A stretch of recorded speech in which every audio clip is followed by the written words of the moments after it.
What is going on, Ive Warriors? So today we're going to do the biggest competition ever. It's going to be 16-8 versus 1 meal a day versus the Warrior Diet versus alternate day fasting. Which one wins out, or what are the pros and cons of each of those? Without any further ado, let's jump right into it. So I've never pit 4 intermittent fasting regimens up against each other ever. Normally it's a 1 versus 1 or just highlighting one of them, but putting all 4 of these is crazy. Before I even start, I do want to mention that I don't want to include modified alternate day fasting, which requires you or allows for you to eat during the times when you should be fasting. And I also don't want to put in here 5-2 diet, which is where you eat for 5 days and fast for 2 days, because that is the worst intermittent fasting diet ever assembled, with the worst results that you get and the worst in terms of adherence and consistency, because you are eating way more, or your normal eating or not fasting way more than you're fasting, making it an overwhelmingly negative thing in terms of getting fasting benefits or intermittent fasting benefits. So yes, I'm sorry for those who love intermittent fasting and love the 5-2. For those who love the 5-2, I'm sorry, I just don't. I think it's a flawed intermittent fasting system based on the science that we have. Anyways, so modified alternate day fasting, not happening. Prolonged fasting also, we're not going to talk about that, as that is not intermittent fasting. That is just prolonged fasting. And we will just talk about these 4. All right, so let's jump into it with the 16-8 first.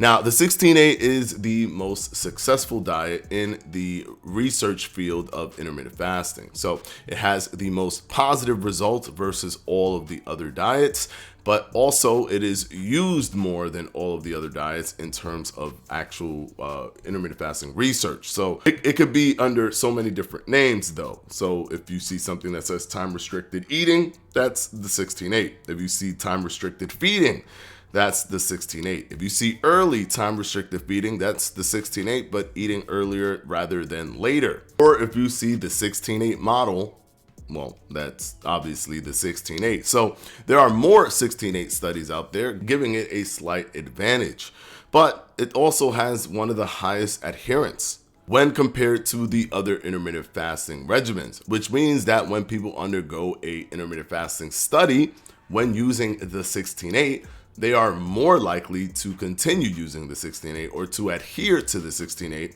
over the other intermittent fasting regimens like the Warrior Diet, 1 meal a day, or alternate day fasting. It is also probably one of the more successful ones because of a process called gluconeogenesis. For a lot of people, not hitting gluconeogenesis, where your body decides it wants its glucose right now, regardless of what you're eating or not eating, and then starts breaking down muscles. For many people, the 16-8 is short enough that they don't hit that gluconeogenesis number. However, for some people, 16 might be too much in terms of before they hit that. It all depends on how fat adapted you are. So you always want to constantly recalibrate, see if you can go a little bit further, or if you are, if 15 is your number instead of 16, based off of how your body reacts to its desire to use glucose as energy. And these things can be done with devices like the one that sponsors this channel, Lumen, that can help you determine if you're over fasting simply by if you're blowing into it, and after a fast and you see that you are burning carbohydrates as opposed to fats, as opposed to predominantly burning fat, then that would mean that you are more than likely in the process of gluconeogenesis and would have to kind of recalibrate and shorten your fasting time. If you want Lumen for yourself, as always in all of my videos, the link is always down in the description box below. Hit the code FLEDGEFITNESS, put the code in FLEDGEFITNESS, so you can get $50 off your Lumen. But understanding now that the 16-8 has that more likely, more probable position of not getting people into that gluconeogenesis stage, that means that they could be pretty efficient doing the 16-8 model, which is probably why we see the 16-8 always being very successful when it comes to these studies. It's definitely the most successful out of all of the intermittent fasting regimens, and it is the most popular as well, probably because there's more studies for it. Now let's move on to the warrior diet. I call this the happy middle ground. The warrior diet is somewhat like the 16-8 because it gives you multiple meals if you're so inclined to have multiple meals, but it isn't so aggressive that it's just one meal. Now, this can be helpful for a lot of people because, believe it or not having to eat a lot of meals or having such a short time to eat meals is a convenience factor for a lot of people. A lot of people don't want to worry about food or worry about what they're going to eat next or worry about setting something up to eat or cooking again and again and again every single day. Some people just want to eat in a short period of time and be done with it. That convenience factor cannot be thrown away. It cannot be overlooked simply because it isn't part of the biology of body fat loss or weight loss. It is still part of the psychological elements of losing weight, which are very important in terms of you sticking to something for the long term. And the warrior diet helps meet that middle ground between one meal a day, where it can be viewed as incredibly aggressive for some, and that very lighthearted, much more entry level 16-8, even though 16-8 is very popular and has loads of positive study. For some people, they want a little bit less eating than the 16-8 so that they could feel much more comfortable throughout the day. And the warrior diet lands smack right in the middle of that. Now, of course, you still got to check to see if you're fat adapted enough that you can go into a 20-hour fast where you're being efficient as opposed to being inefficient, because you don't want to be burning muscle. You want to be retaining as much muscle as possible because that helps you lose more fat. Believe it or not, the more muscle you have in your body, the more metabolically active your body is. So you still want to pay attention to that. But 20 hours of fasting and 4 hours of eating have shown positive benefits and positive results within the intermittent fasting research as well.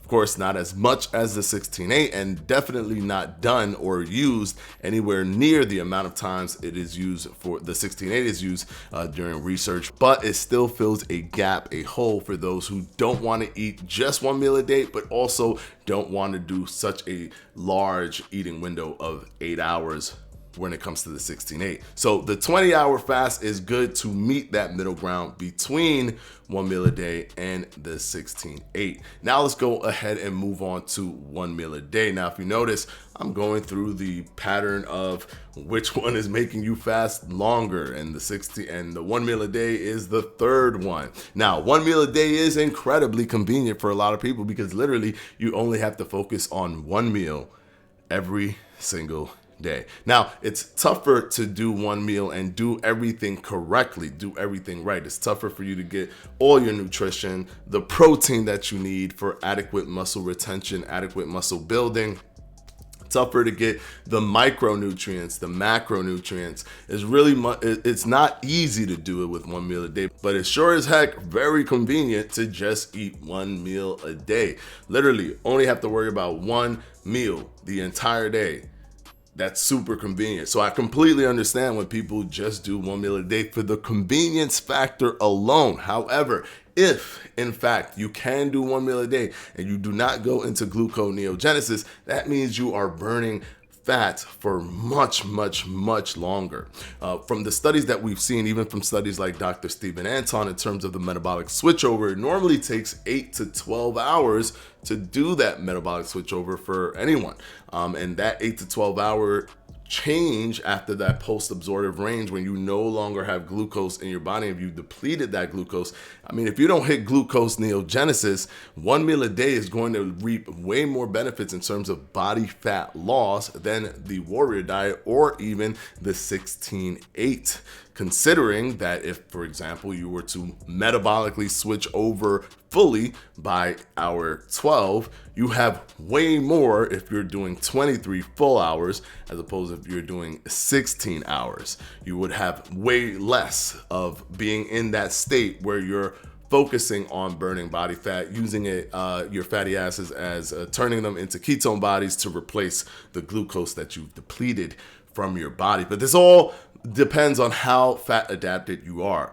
One, for how quickly you will get into that post-absorptive range, that metabolic switchover, and two, for when you're going to hit that gluconeogenesis wall where you start to become inefficient. If you do hit that gluconeogenesis wall at 16 hours, then 1 meal a day is not more efficient than the 16-8, considering the fact that you're burning muscle. Granted, you're still burning fat. It's not stopping you from burning fat. You're burning both, but that isn't efficient. You want to burn fat and stop before you start burning muscle. Do the process all over, burn fat and stop before you start burning muscle so you stay as efficient as possible. But the convenience factor alone and the possibility of the amount of body fat burning that you will do through 1 meal a day simply from the process of ketone bodies and hopefully not hitting that wall, then if all of those things are aligned, 1 meal a day could be probably the most efficient tool for you in terms of intermittent fasting.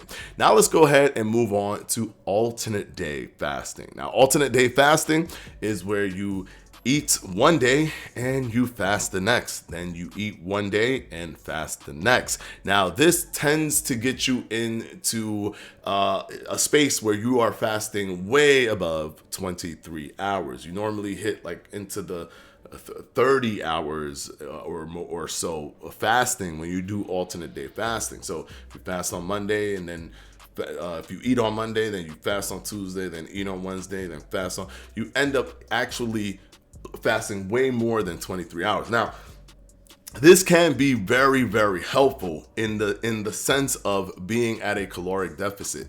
Alternate day fasting is probably the most helpful for putting you at a caloric deficit because it is very difficult with all of those hours in between the times that you eat for you to consistently overeat. You will have to stuff yourself every single time your eating window opens. That day that your eating window is available, you will have to be stuffing yourself to overcome the fact that you've missed 2 days. Because remember, calorie intake and calorie being at a caloric surplus or being at a caloric deficit, being net negative or net positive with your energy balance, all of that is in reference to the entire time. It's not just on a daily scale. So if you overeat on Monday but you don't eat at all on Tuesday and then you overeat on Wednesday, you basically still could have eaten below your caloric limit at the end of the week. If you do all this stuff, if you overeat Monday through Sunday, but then you don't overeat at all the next week and the week, then it doesn't matter that you overate Monday through Sunday, because for the month you were at a caloric deficit. You were at a net negative energy balance. So at the end of the month, you will be losing weight. A lot of people tend to think of calorie intake and being at a caloric surplus or caloric deficit in daily measurements, intraday measurements, but they're actually connected to the week, the month, the year. It's all one thing. If you ate more calories, if you ate one more calorie than you were supposed to at the end of the year, when you look at all the calories from January 1st to December 31st, you would have gained something. If it's a gram or whatever, something would be gained if you ate that one more calorie than you were supposed to collectively across the entire year. So don't look at things. Alternate day fasting is a perfect way of not looking at things in intraday and looking at them as a bigger picture. So alternate day fasting can definitely help you with that. But one thing that's weird about alternate day fasting is most people will be hitting that gluconeogenesis level with alternate day fasting because it's such a long period of time of fasting before you eat, and you're doing this consistently. I highly recommend those who are doing alternate day fasting to use some sort of tool like the Lumen, if you can, just to see, give yourself that peace of mind. And if you don't care that you're in gluconeogenesis, I wouldn't recommend to continue doing it that way. But if there's a convenience factor there for you, if you're seeing results that are positive in your favor through there, then there's not much that I can tell you, because longevity is the more important thing than anything else. If you can do something forever. If to you it's too bothersome to even bring it down to 1 meal a day or even the warrior diet, then it's still the better choice, because what matters is, as long as you get your nutrition, as long as you get what you're supposed to, if it's comfortable for you, do you like it? That's the most important thing, because that's what's going to determine how long you're going to keep doing this. And the goal is to do it for the rest of your life.